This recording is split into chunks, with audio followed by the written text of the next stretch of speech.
Mga kabarangay, sa kaunting panahon na kami dito sa Barangay Tayo ay nag-umpisa, napakarami po sa inyo ang nagsangguni sa amin ng inyong mga problema. At marami rin ang nagbigay ng suporta sa show sapagkat sabi po ninyo nabigyan na rin sa wakas ng pansin ang pagpapatakbo ng barangay. Sa segment na ito ay bibigyan natin ng linaw kung bakit itong mga isyung ating tinalakay ay nangyayari at ano-ano rin ang mga issues na ang kailangan ninyong marinig para makafocus tayo sa ating layunin na isalba ang bayan sa kinahaharap na pandemya. Tama ka, SK Mai. Bilang isang public servant ng mahabang panahon, ay para sa akin ang pinaka-importanting mga kawani ng gobyerno ay ang mga barangay officials. Sapagkat anuman ang gawin o hindi nila gawin habang sila ay nakaupo, kayo mismo ang direktang maapektuhan at makakadama. Ngayong panahon ng pandemya ay nakita nyo na ang kahalagahan ni Kapitan at ni Kagawad. Pati ang national government, ang ating pong Pangulo, ang DSWD, ang DILG, MMDA, mga kapulisan, ay lahat umaasa sa tamang pagkilos ng mga kawani ng barangay. Gaya ng distribution ng SAP, pagbibigay ng ayuda, cash aid, pagpapalaganap ng mask wearing at social distancing, at generally, pag-aaruga sa taong bayan in general. Dito sa Barangay Tayo ay pagpapatuloy natin ang mga serbisyong yan kasama ang ating Undersecretary for Barangay Affairs, Yusek Martin Dinyo. Katunayan, nasa batas yan. Ito ang ating Local Government Code, Republic Act 7160, Book 3, Chapter 3, Section 389. Ito ang karapatan at power ni Barangay Captain. Anong uunahin mo? General welfare of your constituent. Anong ibig sabihin yan? Ang kapakanan ng barangay ang mangunguna bago ang iyong sarili. Tandaan nyo, kapakanan ng iyong constituent, lalong-lalo na sa panahon ng pandemya. Okay, May? Yusek, nabanggit niyo po kanina na meron na daw po tayong mga panibagong guidelines mula sa DILG para sa mga community pantries, para sa mas magandang pagdispensa ng tulong na inihahatid sa taong bayan. Maaari po ba naming malaman ang mga guidelines na ito? Oo, alam mo, halos 1 linggo akong nag-viral na kung saan may mga bumatiko sa atin. Lalong-lalo na itong thinking Pinoy na to, hindi ko alam kung talagang nag-iisip to. At saka ito, sumikat ito dahil kay President Rudy Duterte. Hindi yata nito alam kung paano nakaupo ang ating presidente at sasabihin ako nito, nabusalan ko daw na ang aking bibig. Kaya, bakit hindi si presidente yung sabihin mo nabusalan? Dahil kung anong sinabi ko, yun ang sinabi ni Presidente, yun ang sinabi ni Secretary Anyo. Ano ba ito? Community pantry. Ang sinabi lang natin, natanong ako ni Karen Davila ang aming topic talaga ay tungkol sa ayuda. Ngayon, biglang sinegway niya ako sa community pantry. Tinanong niya ako kung kailangan pa daw kumuha ng permit. Ang pagkasabi ko sa kanya, alam mo Karen, last year, 2020, pagka merong magbibigay ng ayuda, kamukha niyang ABS-CBN o yung malalaking kumpanya, truck yan pagka may bagyo.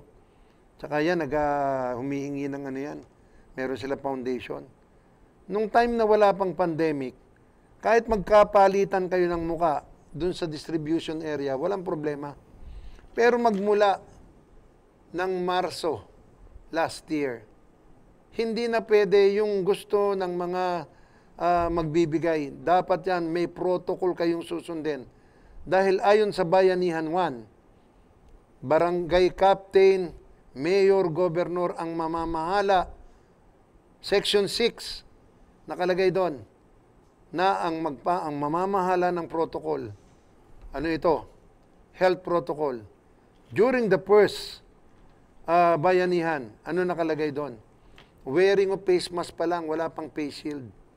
Dapat naka-face mask lahat ng tao. At pagka nagkaroon kayo ng idodonate para ipamigay, you coordinate with your barangay and your mayor pagmalakihan. Ito lang. Ito lang ang sinabi ko. Na pagka ikaw ay nagtayo ng community pantry, coordinate with the barangay.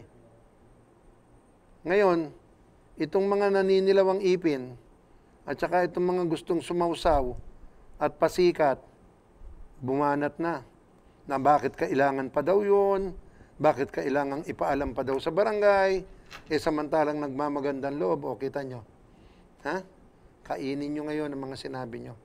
Anong sabi ng ni Dr. Duque ng Department of Health? Baka yan ang panggalingan ng hawahan. Yan, sinabi. Kaya kung maaari, ibigay na lang sa barangay at ibigay ng house to house. Anong sinabi ng Dr. David ng Okta Research na pwedeng panggalingan nito ng tinatawag na super spreader. Ito yung tinatawag na meron lang ilang tao dyan ang positive. Lahat ng mga pumila dyan positive. Ano ang nakita natin? Dito sa Maginhawa, nakita natin na kung saan binayolate nila yung curfew. Pumipila dyan ng maaga pa. At yung tinatawag na community pantry, na kung saan ang supposed to be nandun lang sa barangayan, yung mga beneficiary mo. Merong nanggaling sa Marikina, Tatalon, at nakita nyo naman ang pila. Umabot ng mula sa bahay ni Noon hanggang Pilcoa. Kaya ano nangyari ngayon? Tinurn over sa barangay. Kaya ngayon, drop point na at wala nang pila sa Maginhawa. At pinamimigay na lang ni Noon yung mga donasyon sa iba't ibang barangay sa paligid ng Diliman area. Tandaan nyo, Diliman area, hindi buong Metro Manila. And look what happened. Nung panahon na nagpamigay si Angel Locsin ng birthday niya, 300 lang ang ipamimigay, pero naglagay siya sa Instagram niya na everybody is welcome. Kaya ano nangyari? Sa iba't ibang lugar, from 5,000 to 10,000, nagpunta sa Holy Spirit at nagulantang si Barangay Captain Chito Balmosina. So ngayon, pumutok, sumikat, at ngayon, si Presidente ang nagsalita, mismo si Secretary Anyo na may guidelines na ngayon. Pero ang unang-unang naglabas ng guidelines ay walang iba kundi si Mayor Joy Belmonte. Anong nakalagay sa guidelines? Dapat ipaalam mo kung sino ang organizer nitong community pantry. Ipaalam mo kung hanggang saan ang dami ng ipamimigay mo para alam ng barangay kung gaano kadaming tanod ang i-deploy sa iyong community pantry. Tapos, kailangan hindi sila pipila dyan ng curfew dahil may iba-violate kang batas. Pangatlo, sino ang mamamahala sa kalinisan? Hindi kayo pwedeng kumain during the pila. Hindi, saan kayo iihi? Dapat alamin natin yan. At ang sabi nga ni Secretary Anyo, pag hindi nyo nasunod itong mga guidelines na to, pwedeng ipasara ng barangay yung community pantry nyo. Ano pa yan? Meron pa. Bawal ang EPAL. Bawal yung lalagay nyo yung pangalan nyo. Community pantry ni Konsihal ganito. Community pantry ni Kagawad ganito. Ni Kapitan ganito. Bawal po. Under EPAL law. Yan ang sinabi ni Secretary Anyo at yan ang lalabas na guidelines ng DILG. So ngayon, natatawa na lang ako dito sa mga talagang makapanlait ka lang, makapangnira ka lang, God. Alam niyo po ba, ang nag-una, yung community pantry na yan, ay yung pondo ng barangay. Ibinili ng bigas, ibinili ng dilata, tapos yung lahat ng pondo ng barangay ay inilaan para dito sa ayuda at pinamigay ng bahay-bahay.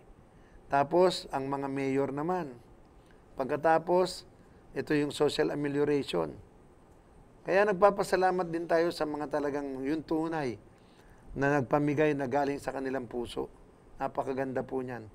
Napakabusilak ng iyong kagustuhan na magbigay sa kapwa. Pero yung mga gumagamit, wag na po tayo, tsaka yung gusto magpasikat. Wag na po natin gamitin itong pandemya para sa inyong sariling sakim na pamamaraan. Anyway, ito lang naman ang atin dahil ako hindi nyo ako kayang pigilin. Pag sa kapakanan ng barangay, ito ang trabaho ko. As Undersecretary for Barangay Affairs, I will see to it that all the laws na inaata sa mga barangay ay makomply. Kamukha niyan, sinabi ni Presidente na I will hold liable the mayor and the punong barangay pag na-break ang health protocol. Ano ito? Mass gathering. Pag hindi nyo makontrol yan at andyan sa labas ng karsada, ang paghawa-hawa. Tandaan nyo, bilyon ang ginastos ng pamahalaan para ang ating mga mamamayan ay nasa loob lang ng bahay. Kung natatandaan nyo, naglagay pa tayo during the ECQ ng tinatawag na quarantine pass. Isang tao lang makakalabas ng bahay para mabili ng gamot sa palengke at sa mga kakainin. Isang tao lang. Kaya nga lumalala itong ating sakit ngayon dahil sa katigasan ng ulo. Wearing of face mask, mandatory. Wearing of face shield, mandatory. Social distancing, mandatory. Meron niyang kaukulan na parusa. 1,000 pag hinahuli ka ng walang face mask, walang face shield.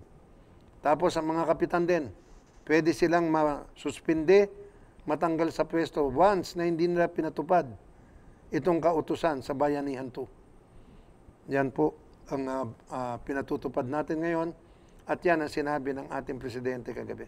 Okay po, marami pong salamat muli, Yusek, at marami na naman po tayong naipamahagi na mahalagang impormasyon sa ating mga televiewers.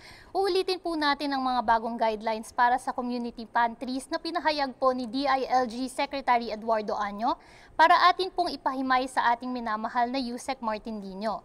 At ito po ay, organizers and LGUs were also advised to observe the following. Number 1, wear face mask and face shields, observe physical distancing and other basic health protocols. Number 2, do not give out illegal items, alcohol, or cigarettes. Number 3, do not charge fees to beneficiaries. At number 4, organizers and LGUs must closely coordinate. At lastly, rights of all participants must be respected and protected.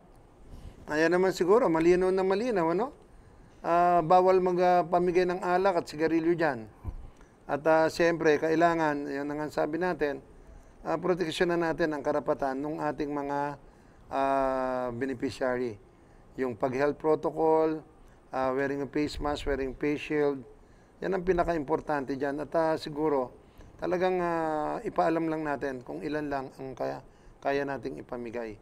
Gumamit kayo ng kupon para sigurado tayo na yung beneficiary natin ay yun lang ang nakapila. Okay po. Lubos puso po kaming nagpapasalamat sa mga pinadala po ninyong mga katanungan at doon po sa mga well-wishers ng aming show. Maraming salamat po. Kung nais ninyo pong magpadala ng mga katanungan, mag-like po sa Barangay Tayo Facebook page at mag-private message lang po o di kaya mag-like and subscribe sa aming Sa Barangay Tayo YouTube channel at magbigay ng inyong komento at makakaasa kayong sasagutin namin ang inyong mga katanungan. Kasama si Kags Butch Serrano, ako po si May Salazar at sa ngalan ng ating ama ng mga barangay, ang ating host, Yusek Cap Martindino. Magkita-kita po tayong muli dito lang sa Barangay Tayo.